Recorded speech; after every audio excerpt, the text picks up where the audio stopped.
Hello everyone, welcome to chapter 15, part 2. Chapter name is Economic Development. In last video, we discussed about the economic activity, non-economic activity, the meaning of economic development and features of developing economy. Here in this video, we are going to discuss about the structure of Indian economy. ये video में हम जो देखने वाले हैं वो Indian economy का structure क्या है उसके बारे में हम देखने वाले हैं।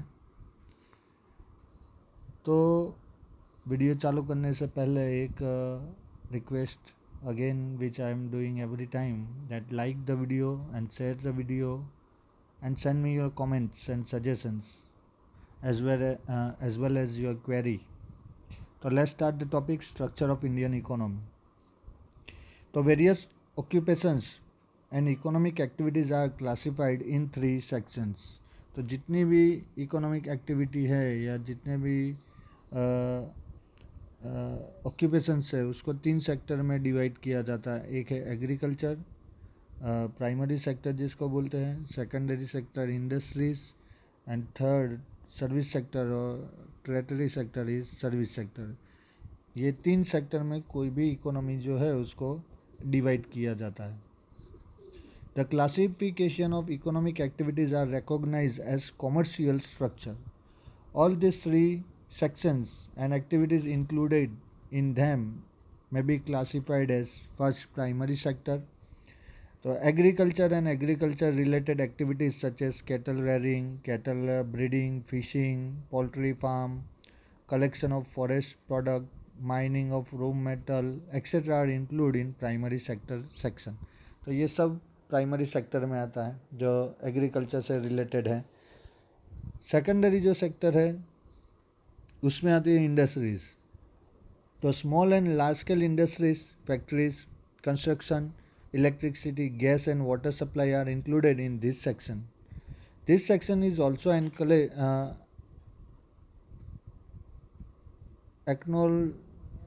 acknowledged as industry, which includes production from small pin to giant machines. Third is service sector. So different type of services are included in this section. Services like trade, communication, airways, waterways, education, health, banking and insurance, tourism and entertainment are included in this sector. तो ये कोई भी economy के world की कोई भी country की economy के ये 3 सेक्टर हैं, डेवलप्ड कंट्री हो या डेवलपिंग कंट्री हो। यहाँ पे जो स्क्रीन पे जो रेशियो आप देख रहे हैं वो हमारा इंडियन इकोनॉमी की सिचुएशन है, जिसमें अगर हम देखने जाए तो यहाँ से हमें पता चलता है कि एग्रीकल्चर जो सेक्टर है उसका टोटल जीडीपी में पार्टिसिपेशन है 18%, इंडस्ट्रीज का है वो 25% और सर्विसेज का है 57%। अब ये जो एग्रीकल्चर में जो एम्प्लॉयमेंट को ये जीडीपी शेयर है, अगर एम्प्लॉयमेंट किस में कितनी मिलती है तो एग्रीकल्चर में 47% लोग एंगेज है टोटल पॉपुलेशन के, इंडस्ट्रीज़ में 25 और सर्विसेज में 28%।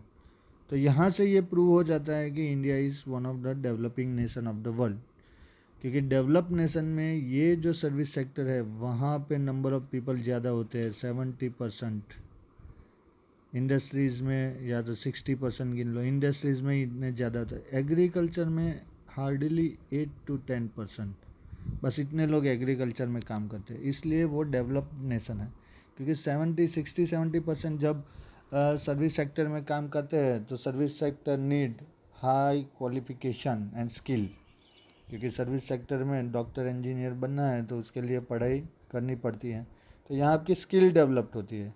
तो जब कोई कंट्री में 70% 60% लोग सर्विस सेक्टर में हैं तो इनडायरेक्टली ये प्रूव हो जाता है कि वहाँ के लोग ज़्यादा इंटेलिजेंट होते हैं। Normally the primary sector dominance in developing countries. तो प्राइमरी सेक्टर का जो डोमिनेंस है वो डेवलपिंग कंट्रीज़ में ज़्यादा होता है, क्योंकि यहाँ पे लोग पढ़े लिखे नहीं होते हैं और कोई काम आता नहीं है, इसलिए एग्रीकल्चर में एंगेज हो जाते हैं। वहाँ पे कोई डिग्री या सर्टिफिकेट तो कोई मांगता नहीं है। Primary sector contributes maximum number in GDP, the most in employment generation and national income. Primary sector's contribution is high. However, as there is rise in economic development, significance of primary sector decreases in comparison to secondary and service sector, and importance of industrial sector and service sector increases. तो जैसे जैसे development बढ़ता जाता है वैसे वैसे agriculture जो field है, एग्रीकल्चर जो सेक्टर है, वहाँ से लोग ट्रांसफ़र होके या तो सर्विस सेक्टर में जाते हैं या तो फिर इंडस्ट्रीज सेक्टर में जाते हैं। इस तरह से ये डेवलपमेंट की प्रोसेस स्टार्ट होती है। तो ये है हमारी इंडियन इकोनॉमी का स्ट्रक्चर। अब हमें देखना है फैक्टर्स ऑफ प्रोडक्शन। तो फैक्टर्स ऑफ प्रोडक्शन क्या है वो देखते हैं। तो उससे पहले मुझे यहाँ पे एक चेंज करना है, चैप्टर मैंने गलत डाल दिया है। ओके, तो फैक्टर्स ऑफ प्रोडक्शन। तो फैक्टर्स ऑफ प्रोडक्शन वो है जिनकी वजह से प्रोडक्शन होता है। बेसिकली फैक्टर्स ऑफ प्रोडक्शन 4 है, एक लैंड, एक लेबर, एक कैपिटल और एक एंटरप्राइजेज या तो एंटरप्रेन्योर। ये 4 के बिना कोई भी इकोनॉमी एक्टिविटी होती नहीं है, चाहे लार्ज स्केल हो या स्मॉल स्केल। ये 4 फैक्टर एक साथ में होने ही चाहिए, अदरवाइज़ क्या होगा कि प्रोडक्शन जो है उसके ऊपर इफ़ेक्ट आती है, प्रोडक्शन चालू हो ही नहीं सकता है। तो ये हम समझते हैं। पहले टेक्स्ट बुक के जो मटेरियल है उसको देखते हैं। Production is done with the help of natural resources and labour. Different type of tools are used for production. These factors are divided into 4 parts: land, capital, labor and entrepreneurship. तो जो भी production है उसके अंदर बहुत सारे commodities का use होता है, और ये जितने भी मटेरियल्स उसमें यूज़ होते हैं, जो भी टूल्स उसमें यूज़ होते हैं, उसको ये 4 कैटेगरी में डिवाइड किया है। लैंड यानी आप समझ लो कि आपका फैक्ट्री का जो बिल्डिंग है वो समझ लो। कैपिटल यानी उसके अंदर जो मशीनरीज हैं, जो इन्वेस्टमेंट है वो समझ लो। लेबर यानी वहाँ पे जो काम करने वाले लोग हैं उसको समझ लो। और एंटरप्रेन्योरशिप यानी ये सबका जो एडमिनिस्ट्रेशन प्रॉपरली कर सके, जो ये रिस्क ले सके प्रोडक्शन का, वो entrepreneurship.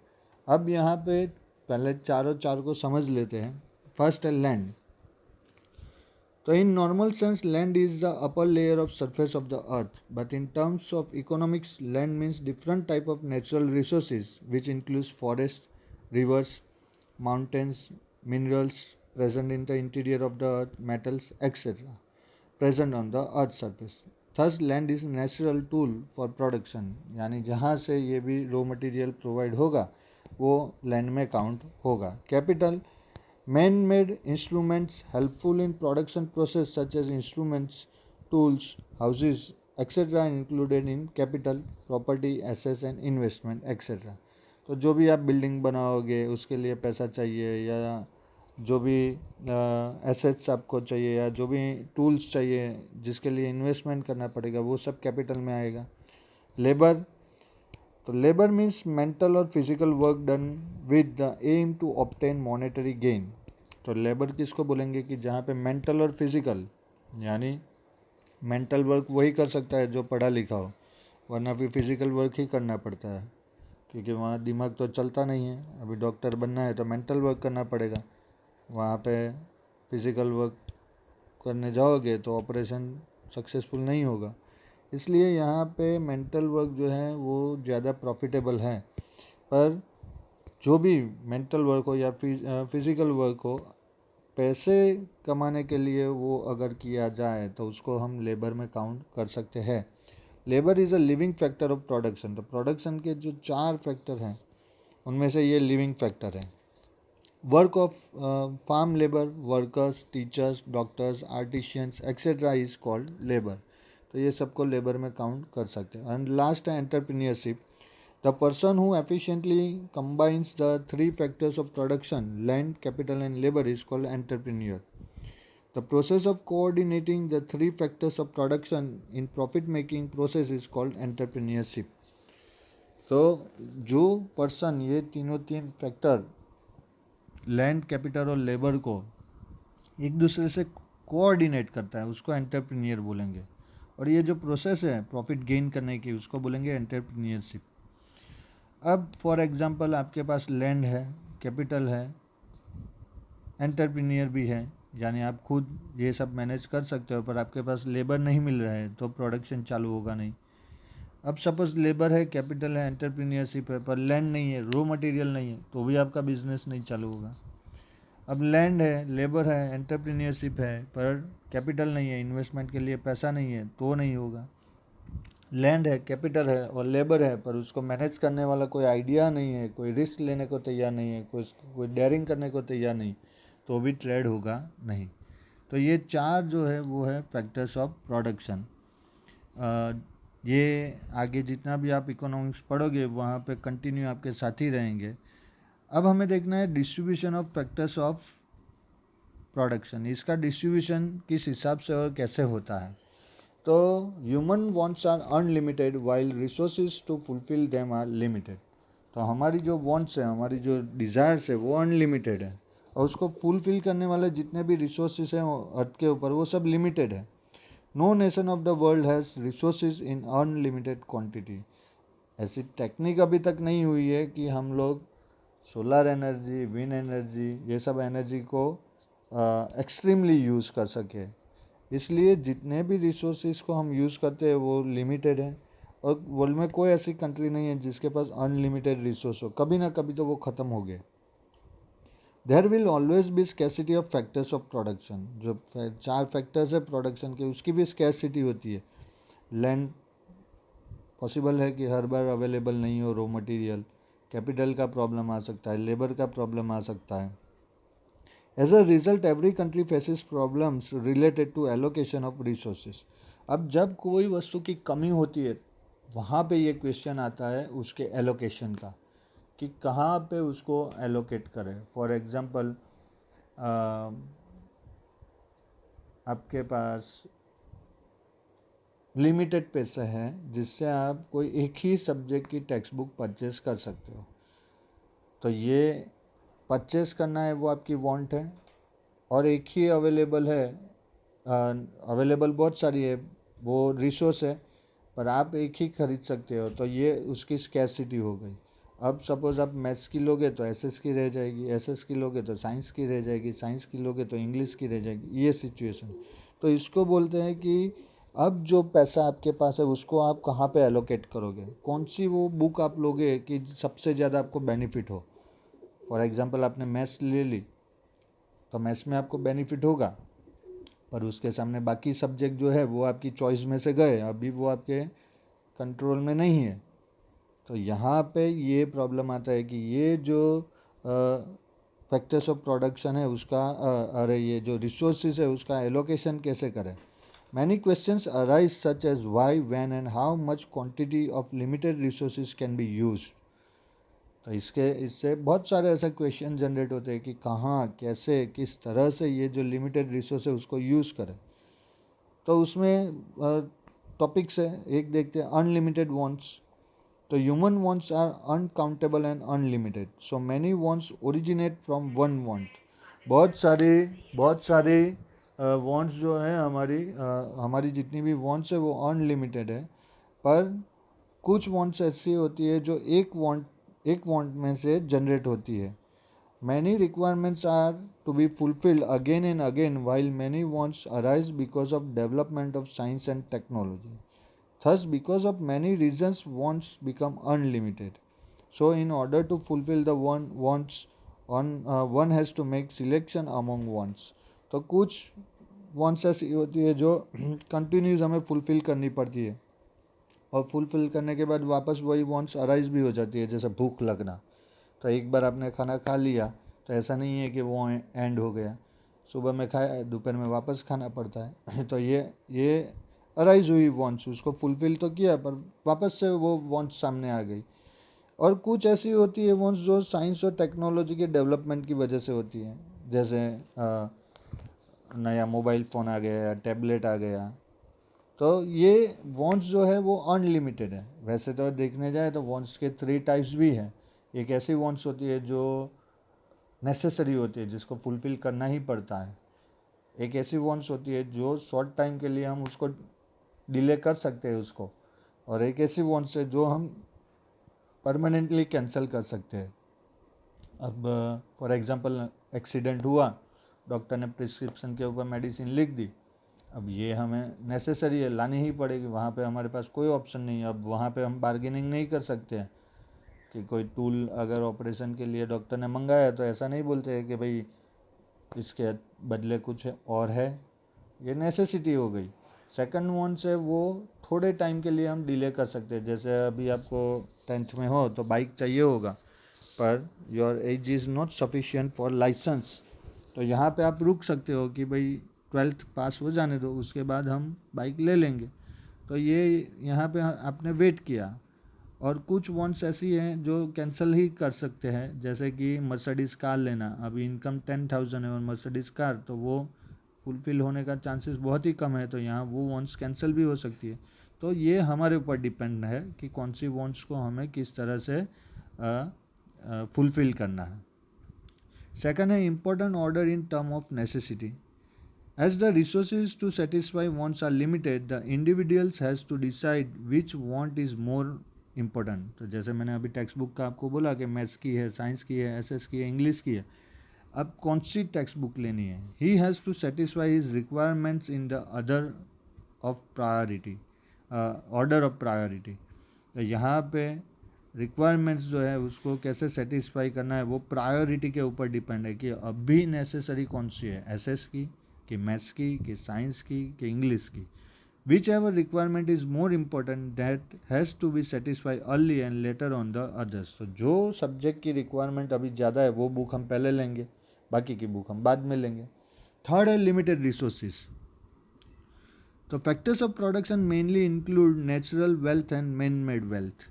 All this tools are limited, so they have to be utilise judiciously. तो जितने भी हमारे पास रिसोर्स है वो सब लिमिटेड है, मैन मेड हो या नेचुरल हो, उसको जो भी हम यूज़ करें वो वाइजली यूज़ करना चाहिए। Distribution of tools has to be done keeping selected wants in the centre. तो जितने भी टूल्स डिस्ट्रीब्यूट होते हैं ये कंट्री के लिए है कि कंट्री में जब गवर्नमेंट कोई डिसीजन लेती है तो कौन से सेक्टर में इन्वेस्ट करना है, वो गवर्नमेंट को वो सेक्टर की डिमांड या तो नेसेसिटी को देख के वो सेक्टर में इन्वेस्ट करना चाहिए। एंड लास्ट है alternative uses of the resources, कि एक के बदले में दूसरे का यूज़ हो सकता है कि नहीं हो सकता है। Resources to satisfy demands are limited, not only this they have alternative usage also. When any tools of production may be utilized in more than one way, it means that the tool has multiple usage. तो कोई भी tool है जिसको एक ही जगह पे एक ही वस्तु के लिए यूज़ कर रहे हैं, तो उसका मतलब ये हुआ कि उसके जो बाकी यूज़ है वो हम नहीं कर रहे हैं।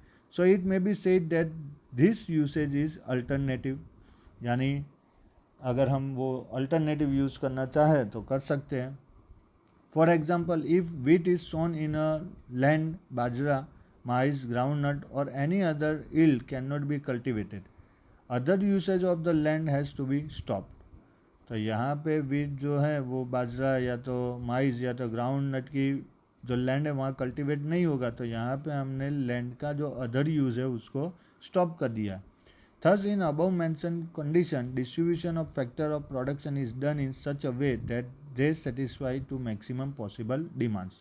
तो ये जो distribution of factors of production है ये ऐसा होना चाहिए जो मैक्सिमम डिमांड को फुलफिल करे। 100% तो होगा ही नहीं, क्योंकि हमारी जो डिमांड है वो अनलिमिटेड है। इसलिए अगर लिमिटेड डिमांड होती तो हम 100% ये जो 4 फैक्टर्स ऑफ प्रोडक्शन है वो फुलफिल कर सकते थे, पर हम डिमांड जो है वो अनलिमिटेड है, वॉन्ट्स जो है अनलिमिटेड है। तो यहाँ पे टारगेट ये करना है कि मैक्सिमम फुलफिल। अगर मैक्सिमम फुलफिल हो रही है नीड्स या तो डिमांड, तो ये जो 4 फैक्टर है उसका यूटिलाइजेशन परफेक्ट हो रहा है, ऐसा बोला जाता है। अब हमें देखना है methods of allotting of resources, इसको कैसे अलॉट किया जाता है वो। तो यहाँ पे अगर हम देखने जाएंगे तो हमें दो मेथड यहाँ पे मिलती है, एक है मार्केट सिस्टम और दूसरी है सोशल सिस्टम। ये बहुत ही इंपॉर्टेंट टॉपिक है, इसको आपको समझना ही है, आगे जाके 11th-12th में ये टॉपिक 5 मार्क्स के आंसर में भी आ सकते हैं। Every nation tries to attain speedy economic development by making the best possible allocation of resources. तो हर एक कंट्री जो है, हर एक नेशन है, वही चाहता है कि एकदम स्पीड से इकोनॉमिक डेवलपमेंट हो, अच्छे से अच्छा बेनिफिट मिले। Allotment of resources is mainly done by two methods, market mechanism and social system. Both the systems are opposite to each other. By mingling both systems may other methods have developed. Every country accepts one or the other method as per their requirement.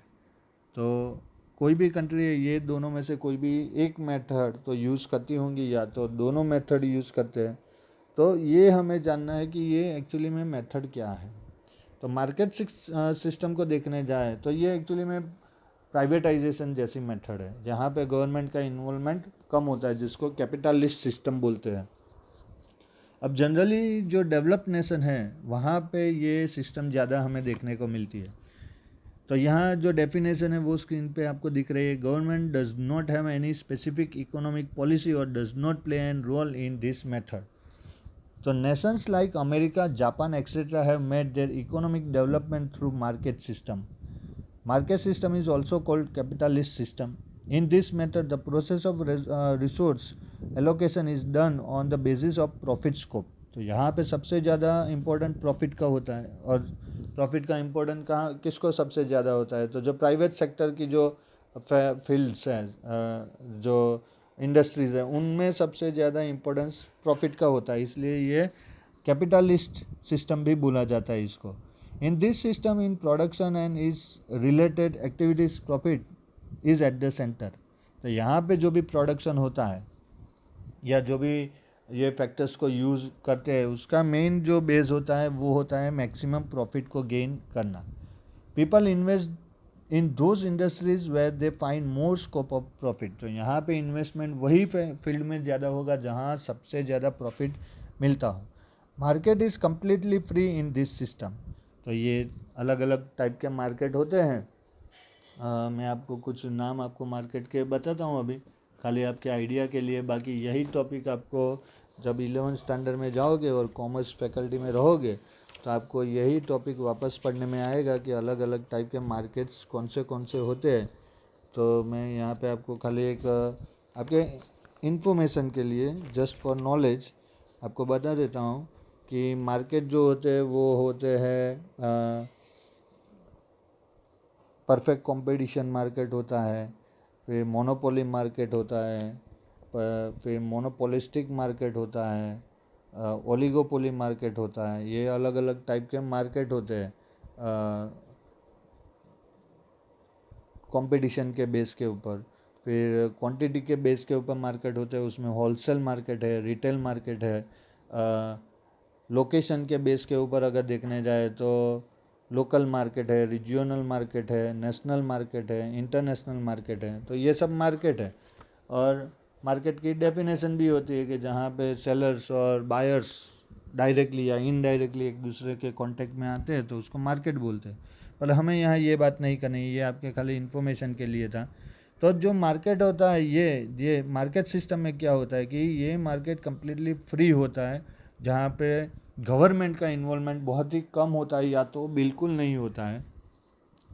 Competition place a vital role in the market. ये market में competition जो है वो main है कि जो अच्छा और सस्ता बेचेगा उसके पास कस्टमर जाएंगे। In the competitive market the owner has to increase working capacity to the greatest extent in order to obtain maximum profit. तो यहाँ ओनर का काम क्या है कि उसको मैक्सिमम प्रोडक्शन करना है जिससे वो मैक्सिमम प्रॉफिट अर्न कर सके। Because of this method many new research are done and new methods of production are created. तो इस मार्केट की वजह से नई नई रिसर्च हुई है और नई मेथड्स ऑफ प्रोडक्शन क्रिएट हुई। So production is the maximum, इसकी वजह से प्रोडक्शन मैक्सिमम, क्योंकि ये अगर हम बात करें ग्रीन रेवोल्यूशन की तो वो इसका एग्जांपल है। क्यों ग्रीन रेवोल्यूशन हुआ? क्योंकि प्रोडक्शन बढ़ाना था। क्यों बढ़ाना था? क्योंकि प्रॉफिट ज़्यादा मिलता था। तो यहाँ पे रिसर्च होती रहती है कि किस तरह से प्रोडक्शन को मैक्सिमम किया जाए, लोग ज़्यादा से ज़्यादा यूज़ करें, क्योंकि जितने लोग ज़्यादा यूज़ करेंगे इसको, उससे कंपनी को या तो इंडस्ट्रीज को मैक्सिमम बेनिफिट होगा, और यही इनका पर्पस होता है. So production is the maximum because of this fast economic development of the countries takes place. अब यहाँ पे हमें जो फीचर्स है इसके और उसके बेनिफिट्स और लिमिट जो है वो देखनी है. तो the competition controls the whole market like an invisible hand. यहाँ पे कंपटीशन जो होता है वो पूरे मार्केट को कंट्रोल करता है, वो दिखता नहीं है पर होता है. As the state does not interfere this system is also known as the free economy. यहाँ पे गवर्नमेंट कोई भी अपना रूल्स रेगुलेशन अप्लाई नहीं कर सकती है, इसलिए इसको फ्री इकोनॉमी भी बोला जाता है. तो features of market mechanism in system. तो सबसे पहला फीचर्स है ownership of resources of production is either individual और प्राइवेट. तो यहाँ पे जो ओनरशिप होगी वो इंडिविजुअल होगी या तो प्राइवेट होगी. सेकंड है profit is at the centre of economic activities in market. यहाँ पे जो भी काम होता है वो खाली प्रॉफिट के लिए होगा. थर्ड है consumers get good opportunity of choice. क्योंकि यहाँ कंपटीशन ज़्यादा है तो कंज्यूमर को सबसे ज़्यादा बेनिफिट है. और ग्लोबलाइजेशन जो है वो इसका ही मार्केट सिस्टम का ही रिजल्ट है कि आपको हर एक क्वालिटी की, हर एक टाइप की बहुत सारी चॉइस मिलेगी, कोई भी प्रोडक्ट की, कोई भी कमोडिटी की. नेक्स्ट है government interference is not there in this system. यहाँ पे गवर्नमेंट का कोई भी इंटरफियर नहीं होता है. Distribution of resources is based on profit. तो यहाँ पे लैंड, लेबर, कैपिटल और एंटरप्रीनियर कहाँ पे इन्वेस्ट हो गए, तो जहाँ पे मैक्सिमम प्रॉफिट होगा वहाँ पे. And economic decision are taken while keeping price mechanism in mind. तो यहाँ पे जो भी इकोनॉमिकल डिसीजन लेते हैं, प्रोडक्शन बढ़ाना है, कम करना है, लेबर्स बढ़ाने हैं, कम करने हैं, ये सब डिसीजन जो होते हैं वो प्राइस को माइंड में रख के किए जाते हैं. अब ये सिस्टम के जो बेनिफिट हैं वो हमें देखने हैं. तो benefits of market mechanism system. तो सबसे पहला बेनिफिट ये है कि economic freedom of individual is protected in market system. यानी कोई भी जो ऐसा सोचता है कि मैं अच्छा बिजनेस कर सकता हूँ, वो यहाँ पे इजीली कोई भी बिजनेस चालू कर सकता है, उसके ऊपर कोई रिस्ट्रिक्शन नहीं है. Second, resources of production are utilise to the greatest extent and efficiently. क्योंकि ये प्राइवेट है, यहाँ पे मैक्सिमम जो टारगेट है वो मैक्सिमम प्रॉफिट का है. और प्रॉफिट मैक्सिमम तभी होगा जब 100% जितने भी फैक्टर्स है प्रोडक्शन के उसको यूटिलाइज किया जाए. थर्ड है एबंडेंट प्रोडक्शन में भी डन. यहाँ पे मेन टारगेट होता है प्रोडक्शन का कि मैक्सिमम प्रोडक्शन करो. प्रोडक्शन बढ़ेगा तो प्रॉफिट बढ़ेगा, सेलिंग बढ़ेगी. नेक्स्ट है new exploration keeps on taking place continuously in economy. As a result economic development become faster. यहाँ पे हर दिन नया रिसर्च होता है, कुछ ना कुछ नया लाते हैं. आप कोलगेट का ऐड देख लो, पहले कोलगेट कैसा आता था, सिंपल आता था, फिर आने लगा आपके कोलगेट में नमक है, फिर क्या आपके कोलगेट में चारकोल है. तो ये सब उसके एग्जाम्पल है कि यहाँ पे रिसर्च कंटिन्यूज होता रहता है. और इससे क्या होता है, ये तो एक स्मॉल एग्जाम्पल है, बाकी बहुत सारा इससे इफेक्ट भी होता है. तो इससे डेवलपमेंट स्पीड से होने लगता है, क्योंकि कांस्टेंट आप जब नया सर्च करने के लिए ट्राई करते हो तो वो फर्स्ट स्टेज है डेवलपमेंट का. नेक्स्ट है quality of things improve because of competition. यहाँ पे क्वालिटी मेन इंपॉर्टेंट है. अगर क्वालिटी आपकी प्रोडक्ट की अच्छी नहीं होगी तो उसकी डिमांड कम हो जाएगी और उसकी वजह से प्रॉफिट कम हो जाएगा. तो यहाँ क्वालिटी के ऊपर खास ध्यान दिया जाता है कि क्वालिटी इज़ मेन. अगर क्वालिटी अच्छी नहीं है तो ऑटोमेटिकली आपकी फैक्ट्री या इंडस्ट्री बंद हो जाएगी. तो ये इसके बेनिफिट है. साथ में कुछ इसकी लिमिटेशंस भी है, तो लिमिटेशंस देख लेते हैं. तो in spite of having many benefits, market system is not perfect.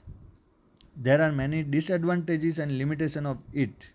तो ऐसे क्या इसके disadvantage है. तो first, because of keeping profit in the center of production, commodities are produced in more quantity and production of luxurious commodities of basic requirement is neglected or reduced. तो यहाँ पे main purpose उनका जो होता है वो मैक्सिमम प्रॉफिट का होता है. और प्रोडक्शन जो भी होता है वो वही कमोडिटी का होता है जिसमें ज़्यादा प्रॉफिट होता है. तो ऐसी कौन सी कमोडिटी होती है? जो लग्जरियस कमोडिटी होती है उनमें प्रॉफिट ज़्यादा होता है। इसलिए यहाँ पे जो बेसिक रिक्वायरमेंट है, कंट्री की जो रिक्वायरमेंट है उसको निगलेक्ट किया जाता है, या तो उसमें प्रोडक्शन रिड्यूस हो जाता है। क्योंकि जैसे इंडिया है, यहाँ डेवलपिंग नेशन है, यहाँ बेसिक रिक्वायरमेंट है फूड, क्लोथ, ये सब है। अब उसके बदले जितने भी फैक्टर्स ऑफ प्रोडक्शन है वो महंगी महंगी कार्स और रेस्टोरा और वो सब में इन्वेस्ट हो जाएंगे, तो ये जो बेसिक नेसेसिटीज़ की जो कमोडिटीज़ है उसको प्रोड्यूस कौन करेगा? तो यहाँ पे ये एक प्रॉब्लम आता है। सेकंड है, because of lack of policy related to role of state, natural resources are wasted. तो यहाँ गवर्नमेंट का इंटरफियर कम है, तो कोई भी इंडस्ट्रीज है जहाँ पे उसको वाटर इजीली मिलेगा वहाँ पे फैक्ट्री डाल देगी, फिर वाटर पॉल्यूशन कौन देखेगा? वो एयर पॉल्यूशन हो रहा है कौन देखेगा? लैंड पॉल्यूशन हो रहा है कौन देखेगा? उसके ऊपर ध्यान नहीं रहता है, इसलिए नेचुरल रिसोर्स है वो वेस्ट हो जाते हैं। थर्ड है, due to lack of knowledge and ignorance about the market, consumers are exploited. तो यहाँ पे कंज्यूमर्स जो होते हैं वो इतने अलर्ट नहीं होते हैं, सभी तो ऐसे नहीं होते कि बार्गेनिंग करे या पूरा नॉलेज लेके मार्केट में जाए, और उसकी वजह से कंज्यूमर को भुगतना पड़ता है। Due to centralisation of property and income there is increase in disparity of income. तो यहाँ पे मेन टारगेट जो होता है प्रॉफिट का मैक्सिमम करना है, और जो भी फैक्टर्स है वो उसके पीछे ही इन्वेस्ट होते हैं, इसलिए इनकम मैक्सिमम गेन करने का एक एक कंपटीशन चालू हो जाए, ग्रीडीनेस आने लगती है। और लास्ट है, there is a fear of monopoly, economic stability, exploitation of labour etcetera. तो यहाँ पे एक मोनोपोली होने का चांसेस है। मोनोपोली ऐसी होती है कि जिसमें प्रोड्यूसर कम होते हैं, एक ही होता है, और परचेस करने वाले बायर्स बहुत सारे होते हैं। अगर ऐसी सिचुएशन आ गई तो वो जो प्रोड्यूसर है वो प्राइस अपने हिसाब से सेट करेगा। यहाँ पे इकोनॉमिक इंस्टेबिलिटी आ सकती है, क्योंकि प्राइस अभी जो मोनोपोली जिसकी है वो उसके हिसाब से चलेगी, और लेबर का भी एक्सप्लोटेशन होता है, सैलरी कम, वेजेस कम देते हैं और वर्कलोड ज़्यादा होता है। तो ये सब इसके लिमिटेशंस है। अब जो दूसरी सिस्टम है सोशलिस्ट सिस्टम, उसको देखते हैं। सोशलिस्ट सिस्टम में गवर्नमेंट सबसे ऊपर होती है, गवर्नमेंट के कंट्रोल में सब कुछ होता है। तो socialist system originated because of limitation and failures of market system. Countries like Russia and China have achieved fast economic progress by adopting this system. तो चाइना में अगर आप देखने जाओ तो वहाँ पे गवर्नमेंट न्यूज़ चैनल ही है, प्राइवेट न्यूज़ चैनल को परमिशन ही नहीं है, इसलिए चाइना में क्या होता है वो हमें कुछ पता नहीं चलता है। तो इसकी वजह से रशिया और चाइना ने सोशलिस्ट सिस्टम की वजह से बहुत स्पीड से डेवलपमेंट किया। Socialist system is quite opposite to the market system, ये उससे ऑपोजिट है। In the socialist system all economic decisions are taken by the state machineries. यहाँ पे जो स्टेट है, स्टेट गवर्नमेंट जो है वो मेन है। State owns all the resources of production, सब स्टेट के कंट्रोल में, गवर्नमेंट के कंट्रोल में होता है। In this system whole economy is manage by the state. State is the main producer and investor. All the decisions pertaining to production, investment, resource distribution, production distribution, etc. are taken after keeping the requirement of the society in mind. अब वहाँ पे जो भी decision होता था वो profit के लिए होता था। सोशलिस्ट सिस्टम में जो भी डिसीजन लिया जाता है वो सोसाइटी की नीड्स क्या है, रिक्वायरमेंट्स क्या है, उसके ऊपर लिया जाता है। In the socialist system rather than profit, social welfare is at the centre. यहाँ पे प्रॉफिट नहीं, सोशल वेलफेयर जो है वो सेंटर में रहता है। Production of resources and their prices are decided by the state. Government decide करती है कि कितनी प्राइस रखनी है। The responsibility to achieve the target of production decided by the state govern factories. Farming is also own by the state. Labour are paid according to their ability and accordingly work is taken from them. तो यहाँ पे जितनी भी responsibility होती है वो सब government की होती है। गवर्नमेंट डिसीजन लेती है क्या डिमांड है, क्या सप्लाई है। यहाँ पे आप देखोगे तो ये पूरा आपको दिखेगा कि किस तरह से ये रोटेशन में चलता रहता है, ये सब गवर्नमेंट के कंट्रोल में रहता है। अब इसके फीचर्स क्या है वो देखते हैं सोशलिस्ट सिस्टम के। तो फीचर्स ऑफ सोशलिस्ट सिस्टम, तो resource are owned by the state, सब स्टेट के कंट्रोल में होता है, गवर्नमेंट के कंट्रोल में होता है। All the economic decision are taken by the state, जो भी इकोनॉमिक डिसीजन लेना है वो गवर्नमेंट लेगी। Rather than profit, social welfare is at the centre of economic activities. यहाँ पे जो मेन टारगेट होता है वो सोशल वेलफेयर का होता है, प्रॉफिट का नहीं होता है। And labours are paid wages in return of work, यहाँ पे वेजेस मिलता है रिटर्न ऑफ वर्क, और वहाँ पे वेजेस मिलता था जितना वर्क करोगे उसके हिसाब से वेजेस मिलेगा। यहाँ पे आपका वेजेस फिक्स ही है, आपको उतना काम करना है, और वहाँ पे जितना काम करोगे उतना आपको प्रॉफिट मिलेगा। ये थोड़ा कन्फ्यूजन वाला है, इसको ध्यान से समझो कि प्राइवेट सेक्टर में जितना आप काम करोगे उस हिसाब से आपको पैसा मिलेगा, और सोशलिस्ट सिस्टम में आपको पैसा जितना मिलेगा उतना आपको काम करना है। ये दोनों में डिफरेंस है, क्योंकि यहाँ पे अमाउंट फिक्स है तो यहाँ पे ये पॉसिबिलिटी है कि लेजीनेस आ जाए। जैसे गवर्नमेंट एम्प्लॉय होते हैं उसके बारे में हम काफ़ी बार बोलते हैं कि ये बहुत ही लेज़ी होते हैं, इनकी सैलरी तो बहुत अच्छी होती है, तो ये एक इसका फीचर है। अब जो इसके बेनिफिट और लिमिटेशन है वो देखते हैं। तो बेनिफिट्स ऑफ सोशलिस्ट सिस्टम, तो because of production according to the requirements of the society, unimportant and luxurious items are not produce, क्योंकि यहाँ पे जो प्रोडक्शन का टारगेट होता है वो क्या है, रिक्वायरमेंट ऑफ सोसाइटी है। तो यहाँ पे जो लग्जरियस और अनइम्पॉर्टेंट गुड्स है जहाँ पे प्रॉफिट मार्जिन का, प्रॉफिट गेन करने का स्कोप होता है, वो प्रोडक्शन नहीं होता है। As the decisions related to production are taken by the state, so wastage of resources is not there. तो यहाँ पे जो भी डिसीजन लेगी वो गवर्नमेंट लेगी, तो कहीं पे भी पॉल्यूशन हो या कम से कम पॉल्यूशन हो वो सब गवर्नमेंट ध्यान रखती है। Disparity of income and property is removed, अब यहाँ पे सब अथॉरिटी गवर्नमेंट के हाथ में है, तो यहाँ पे ऐसा कोई ग्रीडीनेस नहीं रहता है। And consumer are not exploited, government sell करती है तो गवर्नमेंट अपने रेट के ऊपर कमोडिटीज सेल करती है। तो ये इसके बेनिफिट है। अब लिमिटेशन क्या है, तो socialist system which has come into existence with the noble intention of equal distribution and social welfare too has certain limitation. First, as the resources of production are owned by the state, people do not get encouragement and motivation to increase production. क्योंकि यहाँ सब government के control में है, अब government salary तो देने ही वाली है, तो प्रोडक्शन करो कि नहीं करो, काम करो कि नहीं करो, तो यहाँ एनकरेजमेंट मिलता नहीं है। सेकंड है due to lack of competition, contest and research do not get momentum in the economy. तो यहाँ पे कोई भी कंपटीशन नहीं होते, गवर्नमेंट ओनरशिप होती है, इसलिए यहाँ ज़्यादा कंपटीशन नहीं होती है, रिसर्च भी नहीं होती है। थर्ड है there is lack of individual freedom in this system, अब यहाँ पे कोई इंडिविजुअल कुछ करना चाहे तो नहीं कर सकता है। और फोर्थ है because of complete interference of state there is fear of bureaucracy, तो यहाँ पे जो भी गवर्नमेंट ऑफिसर के हाथ में अथॉरिटी रहती है, यहाँ पे करप्शन होने का चांस है, ब्यूरोक्रेसी होने का चांस है, वहाँ पे मोनोपोली का चांस था, तो ये इसकी लिमिटेशन है। अब ये दोनों को मिला के जो मेथड एक नई बनती है वो होती है मिक्स्ड इकोनॉमी, जो हमारी कंट्री में हम अप्लाई करते हैं। तो पहले मिक्स्ड इकोनॉमी क्या है वो देख लेते हैं। तो mixed economy system attempts at removing the limitation of market system and socialist system and tries to assimilate in it good elements of both the system. तो मिक्स्ड इकोनॉमी में मार्केट सिस्टम और जो सोशलिस्ट सिस्टम है उनके जो minus point है उसको निकाल के जो अच्छी बातें है वो अडोप्ट की जाती है। Mixed economy is such a type of economy system in which public and private sector coexistence and both the sectors do not work as a competitor, rather they work as complementary to each other. तो यहाँ पे government और private sector दोनों partner बन के काम करते हैं।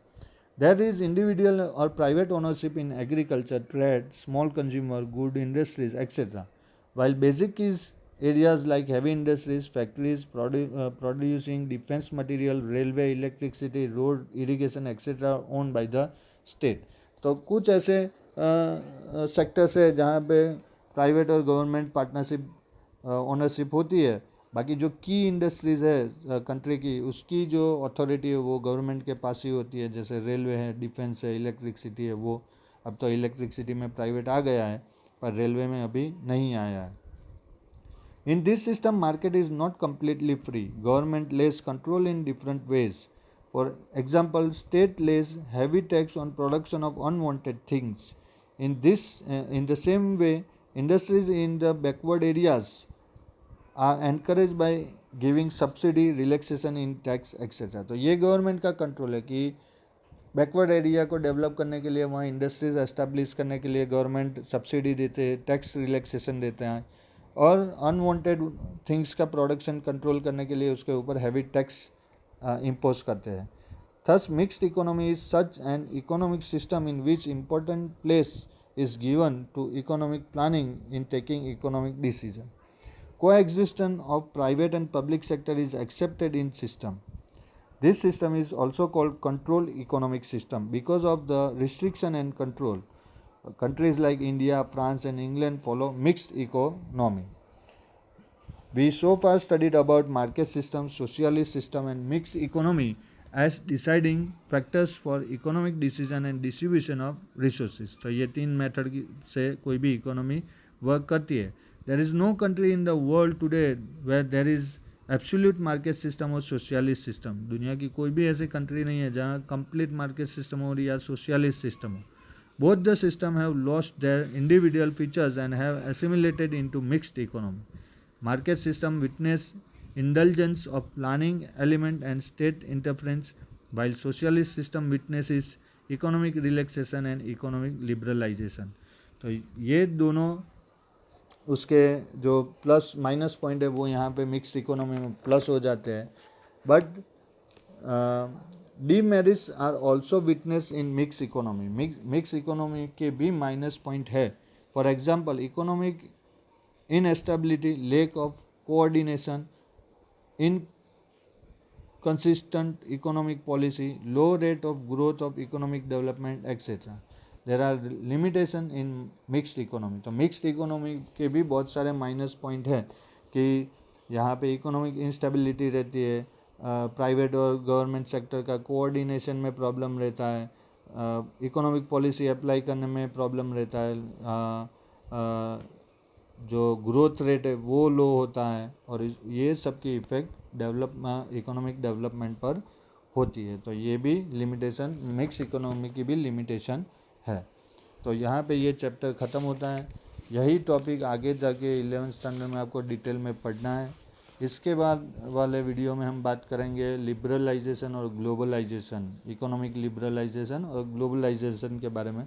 जो बोर्ड एग्ज़ाम में ये जो चैप्टर्स है उसमें से 4 मार्क्स के आंसर कंपलसरी आते हैं. तो ये आपको कम्प्लीटली ये वीडियो 3-4 बार देखना है, या तो वीकली एक बार देखना है, रिफ़र करना है, रिवीजन करना है, तभी आप बोर्ड एग्जामिनेशन में सक्सेसफुली 4 मार्क गेन कर सकते हो. इसमें से 2 क्वेश्चन आने के चांसेस होते हैं. अभी जो 80 मार्क्स की जो पैटर्न हुई है उसके हिसाब से ये कुछ एक्सरसाइज है जो आपको सॉल्व करनी है. और टॉपिक के रिलेटेड कोई भी क्वेरी हो तो आपको मुझे टेक्स्ट करना है, कमेंट करना है, सजेशन करना है, और ये वीडियो आपको शेयर करना है. I hope that you understand everything properly. If any doubts are there, I am ready to solve your query any time. You can text me your doubts and suggestions, everything. तो यहाँ पे ये video आज का ख़त्म करते हैं. Next video में हम चैप्टर 16 के बारे में बात करेंगे. तब तक आपको ये रिवाइज कर लेना है और सब्सक्राइब करना है चैनल को, अपने फ्रेंड्स को भी बताना है, और लाइक भी करना है, और कमेंट्स भी देना है. ठीक है. Thank you very much. God bless you.